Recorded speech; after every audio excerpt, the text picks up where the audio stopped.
I want to talk about the future of gaming.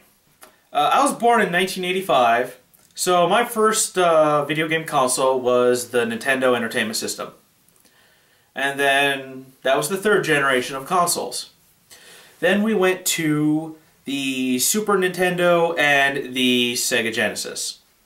And that also brought, that was still cartridges, but the Sega CD came in and pretty much showed the potential of what compact discs will be able to do. Then the fifth generation came in, and we had compact discs with the Sega Saturn and the Sony PlayStation. Of course, Nintendo were foolish and decided to stick with cartridges. Then we went into the sixth generation of consoles, and it was all disc-based. The Dreamcast had those GD-ROMs, we had the PlayStation 2 that used DVDs, we had the Xbox that used DVDs, then we had the Nintendo GameCube, which used those weird little micro tiny CDs. Then we went into the seventh generation of consoles. Nintendo and Microsoft went with DVDs. A good part on Nintendo, although the Wii should have had a built-in DVD player.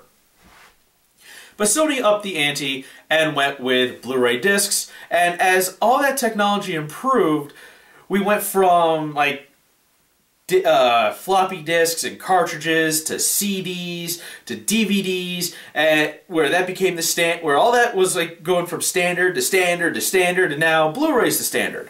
But what is also becoming the standard now? Tablets, touchscreens, and touch controls. That's becoming the standard as well. The Wii U already has a tablet controller. Sony has announced, I think, a tablet controller like the Wii U's for the PlayStation 4. Xbox Live has Xbox Live Glass, where it turns an Android or Windows device into a remote control for the system, but that's really underwhelming. There's a lot of potential in it, but I think they're just wasting it. And then there's that WikiPad thing, which is an Android tablet, but it has a controller controls on either side of it.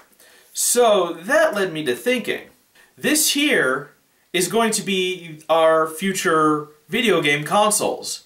And instead of a disc, we're going to have those little cards that we just slip into it. Now, I'm not saying that's going to happen in this 8th generation that we're entering in.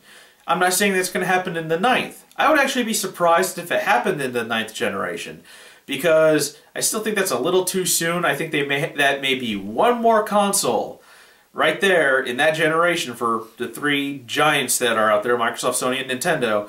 But my idea, because I'm not going to make it a belief, because ideas are easier to change than a belief. My idea is that the 10th generation of consoles will not be consoles, but will be tablets, and the home video game box that connects to the TV will be gone. In fact, it's already archaic if you think about it. Because our technology has already evolved to the point where we shouldn't even have these game boxes anymore. We should be having tablets that can do all this. In fact, there is a game right now that you could get for an Android device called Epic Citadel. It's made by Epic Games on the Unreal Engine, and it runs really nicely, and even on some of the older devices, it's getting there. We're getting there. Like I said, not this 8th generation. The 9th generation is going to be a stretch, but the 10th generation, say goodbye to the box that connects to your TV and say hello to this. That's all.